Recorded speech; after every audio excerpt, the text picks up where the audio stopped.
Everyone, welcome to my channel. So in the previous video we discussed about the fuel and we also discussed what are the qualities of a good fuel, and today we'll discuss about the fuel efficiency. ठीक है, तो fuel efficiency क्या होती है ये सब जो है आज हम जानेंगे। तो जैसे कि अगर मैं आपको बोलूं कि एक जो है आप अंडा उबाल के लेके आएँ किसकी सहायता से, या तो जो है काउडंग केक से या कोयले से या एलपीजी एज अ फ्यूल, तो आप किसको प्रेफर करोगे और क्यों प्रेफर करोगे। ठीक है, तो जब हम देखेंगे कि जो है अमाउंट ऑफ हीट एनर्जी कितनी प्रोड्यूस कर रहा है कोई फ्यूल, 1 किलो ऑफ फ्यूल, तो वो जो है जो हमें सस्ती पड़ेगी या जो वो फ्यूल जो हमें ज़्यादा हीट एनर्जी देगा वो हमारी चॉइस होगी, right. So do this 3 fuel produce the same amount of heat. एक काउडंग गैस हो गया, काउडंग केक हो गया, कोल हो गया, एलपीजी हो गया, क्या ये तीनों एक ही अमाउंट ऑफ हीट देंगी? नहीं। Now, the amount of heat energy produced on complete combustion of 1 kg of a fuel is called its calorific value. So, what is the calorific value? Calorific वो value वो होती है 1 kilo fuel में, right.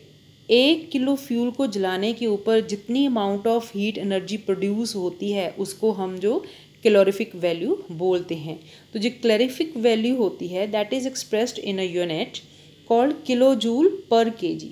सो kilo joule क्या है, हमारे पास energy है जो पर किलोग्राम जो रिलीज हो रही है, right. So this is very important. What are the units of calorific value? It is kilo joule per kg. And calorific value क्या है? जो हीट एनर्जी हमें दे रहा है on combustion of 1 kg of a fuel, that is called the calorific value. तो यहाँ पे कुछ जो calorific values of different fuel दी गई हैं, जैसे कि काउडंग केक हो गया, then you have wood, coal, petrol, diesel, then methane, CNG, LPG, biogas and hydrogen. Students, इसमें से this is also very very important and so many time the question has been asked which of the following fuel has the highest calorific value. It is the hydrogen.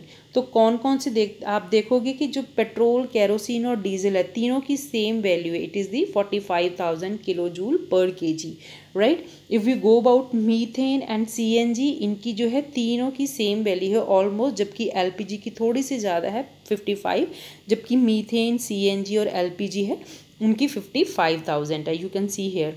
And biogas की इससे कम है, that is 35,000 to 40,000। तो बात करें सबसे ज़्यादा कम है वो that is given by the cow dung cake and maximum is given by the hydrogen. जबकि अगर हम बात करें पेट्रोल, केरोसिन, डीजल, तो इन तीनों की सेम है, that is the 45,000, right.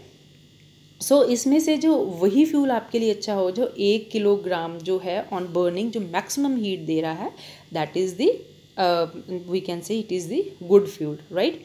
Now जो बर्निंग ऑफ फ्यूल होती हैं लीड टू हार्मफुल प्रोडक्ट। जैसे हम किसी फ्यूल को जलाते हैं वो जो है हार्मफुल प्रोडक्ट जो है हमारे एटमॉस्फेयर में रिलीज़ करता है।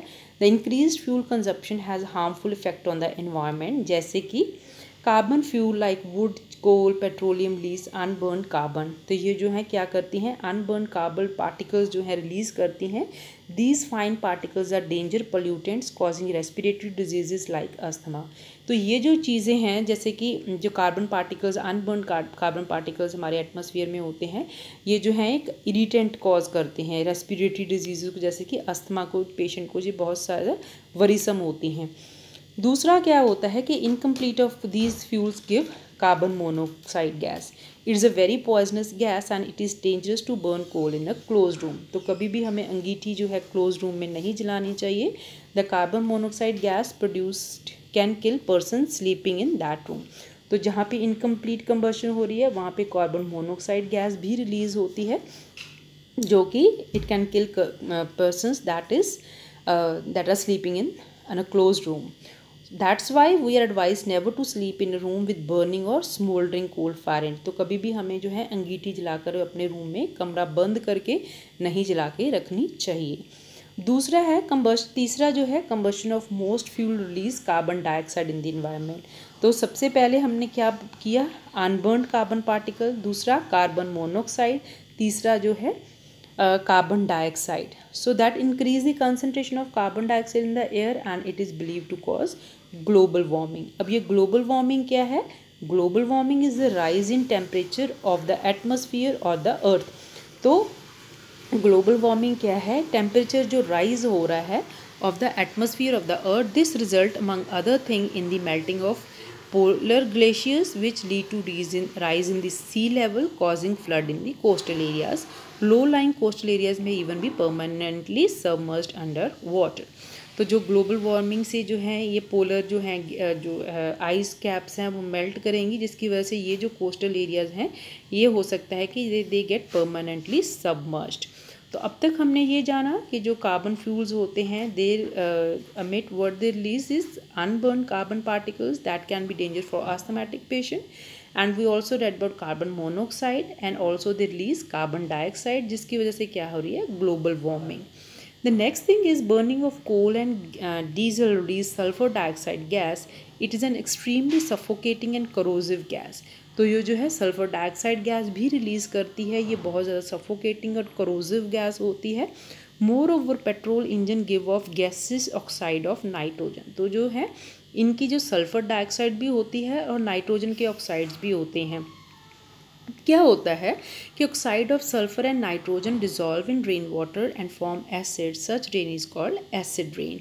तो ये सल्फर डाइऑक्साइड है, नाइट्रोजन डाइऑक्साइड है, जो ये रेन के साथ जो है H2SO4 बनाते हैं एंड नाइट्रिक एसिड बनाते हैं। So that are main reason that cause the acid rain.